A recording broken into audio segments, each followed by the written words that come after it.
Let's begin today's Vanguard news by giving Dual Knight players something to brandish their sharp swords with in DZBT09, especially since Bushiroad seems to hate Thegria for two big reasons, but is somehow okay with Eva being the poster girl inside content despite dressing skimpier. Nebula Knight of Inheritance Celius is your typical D-series starter that has the eyes of every new Keta Sanctuary player looking for the right deck, until they realize they'll eventually end up building Reziel or Youth Berk if they want to be a competitive tryhard. Nebula Knight of Guiding Celius, when placed by riding over Nebula Knight of Inheritance Celius, lets you reveal a grade 3 Nebula Knight card in your right deck to call up to one Nebula Knight of Yearning Carinus from your deck.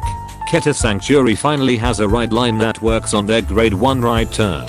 Unfortunately, it requires you to run Nebula Knights specifically to work, and won't do anything when on your grade 2 ride turn.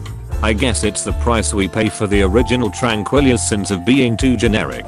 Nebula Knight of Yearning Carinus while on rear guard gets to K power when she boosts a grade 3 or higher Nebula Knight unit. Then you can pay 1 discard to reveal the top card of your deck, then retire one of your opponent's front row rear guards if the revealed card was a trigger unit, and put the revealed card either on top or bottom of your deck. A sorceress player is suddenly feeling obsolete, much like us Thegria players right about now.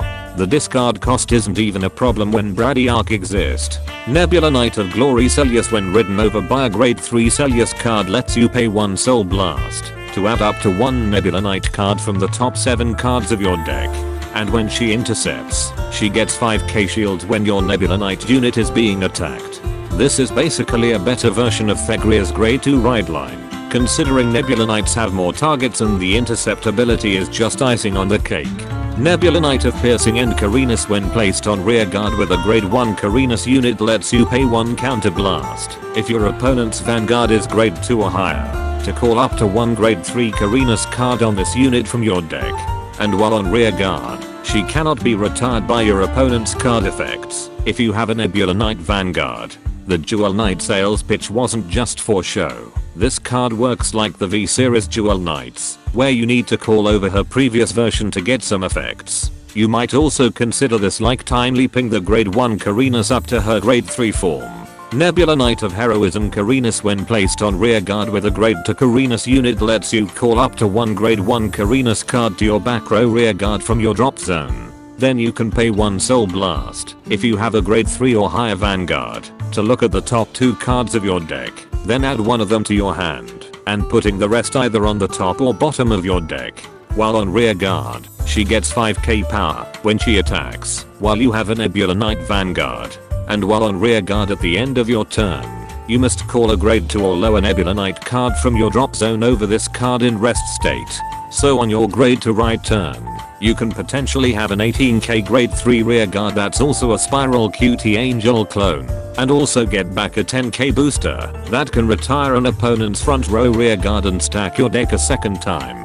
Going second against this card is going to be a early game guarding nightmare. Glistening Nebula Knight Lord Celius once per turn while on Vanguard lets you return 2 Nebula Knight cards in your drop zone back to your deck to call up to 1 Nebula Knight card that's 1 grade higher than one of your rear guards over said rear guard. And while on Vanguard, you can pay 1 counter blast when she attacks to stand all of your Nebula Knight rear guards in 1 column. Then you can discard a trigger unit if you Persona Road that turn to look at the top cards of your deck equal to the number of your Nebula Knight rear guards, then return them on top of your deck in any order. This card basically solves the issue of Carinus being used up.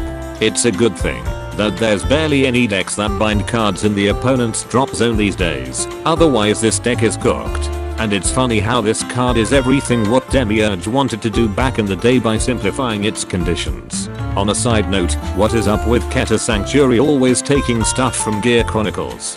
From Liel moving to another nation, to this deck having pseudo time leap, and stacking its outcome. Nebula Knight of Accompanying Illusion Fomalute when discarded from hand during your turn lets you call herself to rear guard if you have a Nebula Knight Vanguard, but she cannot attack that turn if you use this ability. And while on rear guard, you can put herself into your soul if you have a Nebula Knight Vanguard to look at the top card of your deck, then either put it on top or bottom of your deck. This is the kind of support I wanted in Thegria due to the amount of discard effects she has. and yet Bushiroad gave it to a deck that barely uses discard abilities. Guess this means you can cut Biscotti out on your Nebula Knight expense budget. Nebula Knight of Equestrian Archery Hagina, while on rearguard during your turn, gets 5k power if your rearguard was either retired or put into your soul during your main phase. She gets 10k power instead if your opponent's Vanguard is grade 3 or higher. And once per turn while on rearguard, you can pay 1 soul blast and a discard when she attacks, while boosted by a Nebula Knight unit. Reveal the top card of your deck, then bind one of your opponent's front row rearguards. If the revealed card was a trigger unit, you bind one of your opponent's back row rearguard instead. If the revealed card was not a trigger unit, then put the revealed card back on top or the bottom of your deck. This is basically your backup plan in case you can't time leap Karinas to her grade 3 form. Finally, Nebula Knights gets a promo card in the latest issue of Vanguard Youthquake. The Nebula Knight's Path from the Starry Sea is a normal order card that can be played while in your drop zone. When played, you bind this card, then call up to 1 card with a grade equal or lower than your Vanguard from the top 7 cards of your deck.